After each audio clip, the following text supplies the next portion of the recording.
Don't you know that you're a grown-up? No games, no puns. Not allowed if you're a grown-up. Hey, hello again. Welcome to GenXGrownUp. I'm John, and I am a GenXGrownUp. Thank you for clicking through to the video.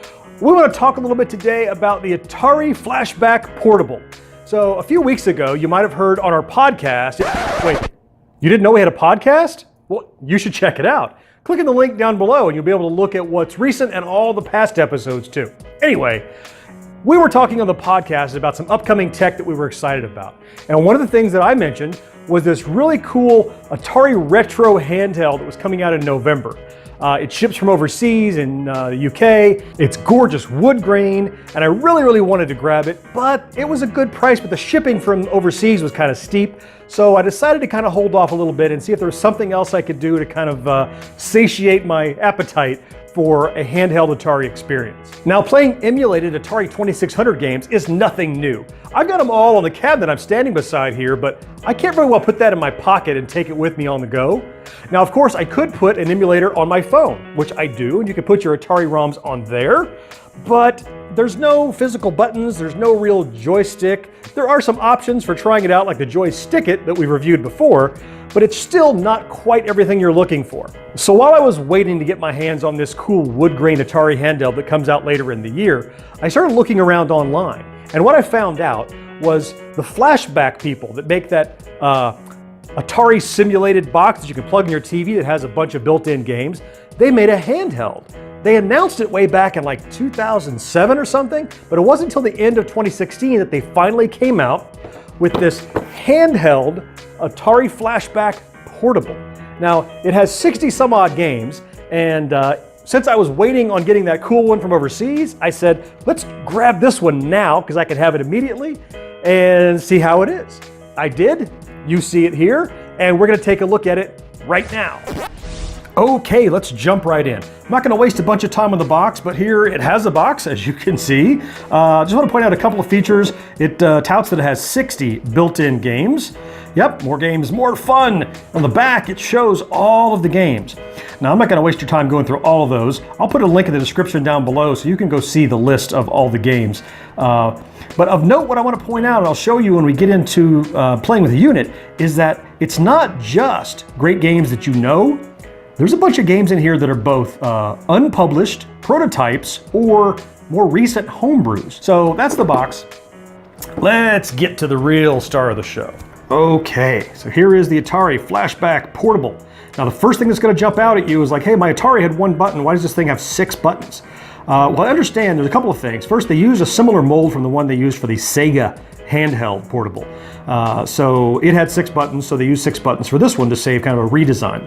But I think they used them kind of intelligently. So the big red A button here is your primary fire button for your Atari. The T is for TV type, so you can change from color to black and white. Not so much that it changes color to black and white, but some games re-leverage that button as an option button. The L and R, the off-size buttons here, are left and right difficulty. You have a P that allows you to pause, which is kind of cool. And then you have this select button. You also across the top have this start reset button, and you have this menu button that'll bring you back to the main menu once you're in a game. So looking across the top, we have a power LED. We have an AV out that allows you to go RCA out. That is not included with the kit, and I don't have one, so we're not going to be using that. We have a charging port, USB, and it's internal batteries, so no batteries to do, just charge it with an internal. We'll get to this guy later, this SD slot. And then we just have a volume slider here. And finally on the bottom, we have headphone jack and we've got the power on off. All right, let's power him on and take a look. All right, so here she is.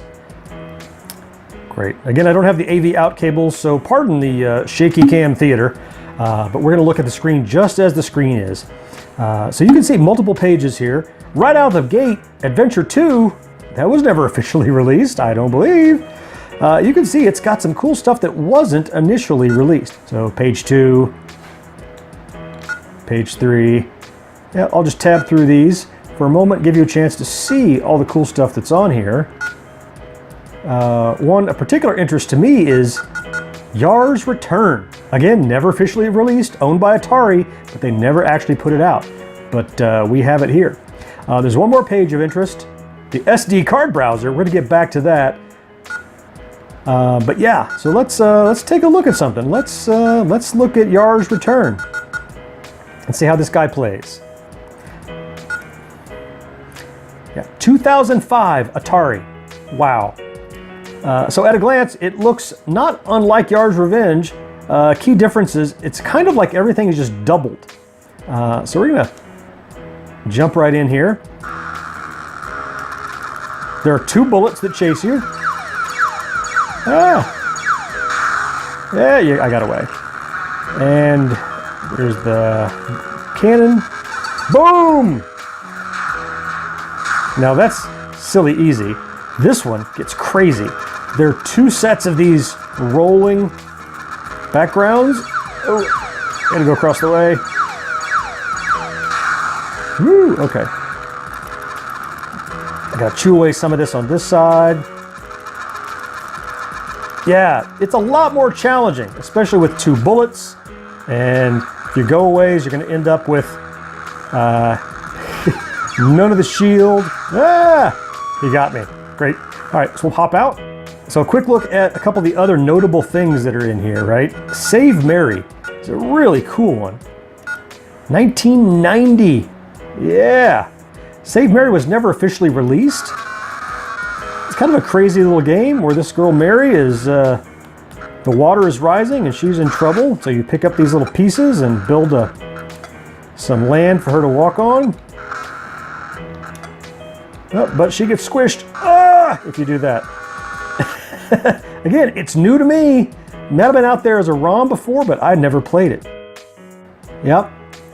Some of the Earthworld series on here. Fire World and Water World, I think, was on there. So one of the real stunners to me was this game, Shield Shifter, 2013. 2013? Good Lord. So it's just kind of a shooter, kind of a breakout-y kind of shooter, but it's, oh, ouch. But otherwise, I might have never played a game like this. You know, it's just cool to have, especially to have in my pocket. Now, it's worth noting that they've also included some games that expect you to play with paddles, and like Breakout, of course. And the problem is, this little joypad is not a paddle. It's just, you can move in segments. It's not easy. I'm doing better than I've ever done. Somebody record this. Oh, good, I'm recording this. There, it's really hard to move with just a paddle and not have, or with a joystick and not have a real paddle, so. All right, and I couldn't look at an Atari system without taking a look at Adventure. There we go, and of course, you never play on the wussy mode. You go to level 3 and then you start. I mean, it's, it's great. It's just like what do you expect in Adventure. Come here, bat. Oh, he gave me the sword, thanks. What a nice bat. I don't know where the dragon is. Okay, you get the idea. But now, I mean, this is really great just as it is, as we've looked at it. But what really puts this thing over the top is this SD card slot. So I grabbed just a tiny 8 gig SD card, which by the way is overkill for Atari ROMs, as you might imagine. And did I go searching all over the world in Hell's Half Acre? No. I went to AtariAge.com, which I'm going to link in the description down below, where you could just download all of the known ROMs that work with the portable, and you download them in one folder, you put them right in here, and away you go. So I'm going to click this guy in. We're going to power it back on and open up a whole new world of coolness. Okay, our SD card is in and we're powered back up. So now when we go down to this 7th page, SD card browser. Haha! Oh, page upon page. What I've added in here from Atari Age is I think pushing 650 plus more games that work here. Go back, Donkey Kong, there he is. Donkey Kong is a horrible version, but it's in my pocket.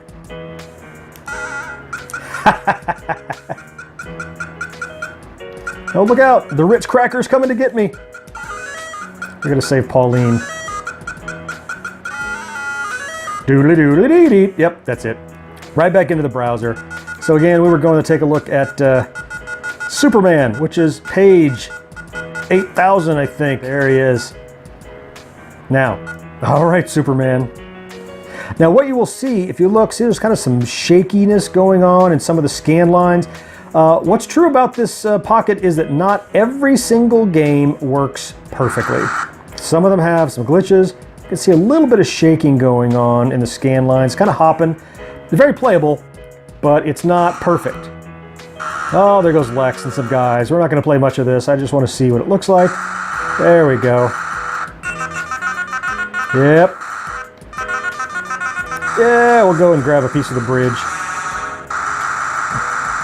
So Superman is in there. We'll back out. Yeah, so many good games. So many bad games too, but so many good games as well.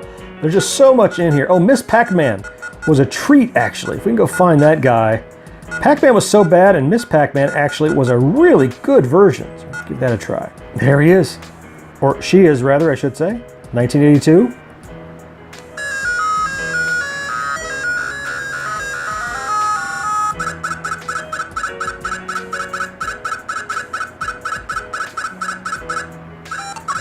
Oh, there's a cherry. I need a cherry. Come here, cherry. Got it.